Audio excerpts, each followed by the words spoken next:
The reason why I'm sending this voice note is to bring to your notice about the criminal activity that goes on within that Anthony, like coming from Ojota, that Anthony that will now take you to facing Oshodi, like you're going to Oshodi.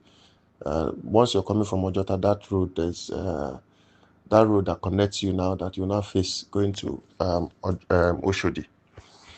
So this morning, I was coming from Ogun State. I had two of my boys in the vehicle, and then I just cleared off the road, wasn't on the road, cleared off the road just to stop them so that they can get down. The moment I dropped them, I just noticed that a bus just parked in front of me, no plate number, and then a man just walked out, and the next thing, grabbed the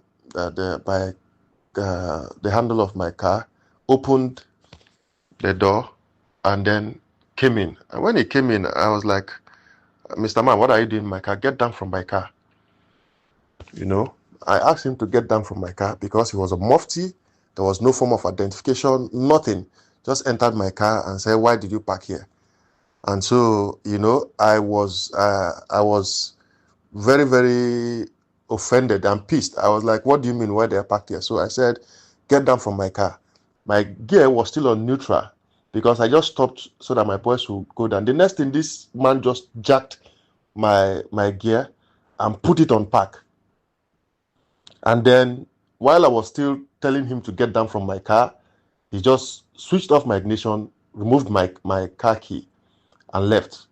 And then there's a police officer who is by the side and saying, "Talk to me, talk to me." I said, "Talk to you about what? Talk to you about what?" And while we're deliberating on that, I had to get down from the car. When I get down from the car, I noticed that two persons, how they normally operate is that two persons would be on mufti and they'll be the one to first approach. And then the police officer will now come and say, "You should come and talk to him.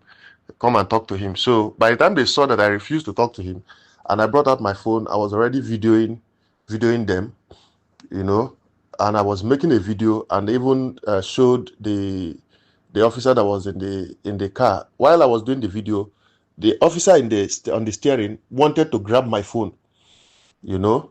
So, and then they were covering their faces. They didn't want to appear on the camera. But the guy who took my car key, I was able to get his face. So while they saw that I was videoing them, now this guy now signaled the other one that they should get into the car. He got into the car and then he threw my car key at me. So when he did that, already people had gathered already. So when he did that, you know, because of how I challenged them and confronted them, you know, knowing that what they are doing there is illegal. So when they threw that key at me, people around now came out and was jubilating and said, yes, that these people are fond of doing this, that they are criminals, that they always operate within that axis, within that route.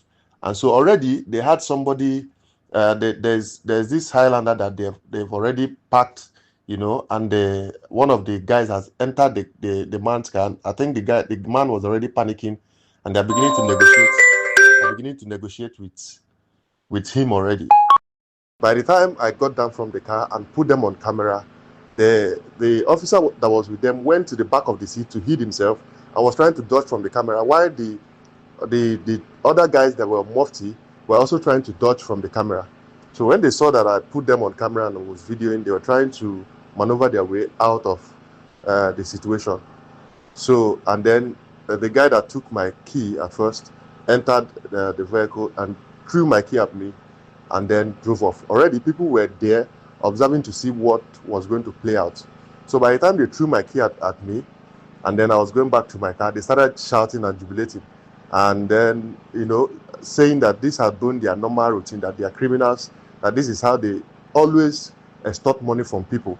You know, by the time they just park in front of you, no plate number, the person who is going to come into your vehicle, no form of identity whatsoever. And then before you know it, you start panicking. And then sometimes you might panic to the point that you might want to drive off or do one thing or the other, and then it cause a lot of... So these are both their normal routine within that axis. So I thought I should bring it to your notice so that people will also know what is actually going on. And then also to the authorities, These people should be checked, you know. Thank you.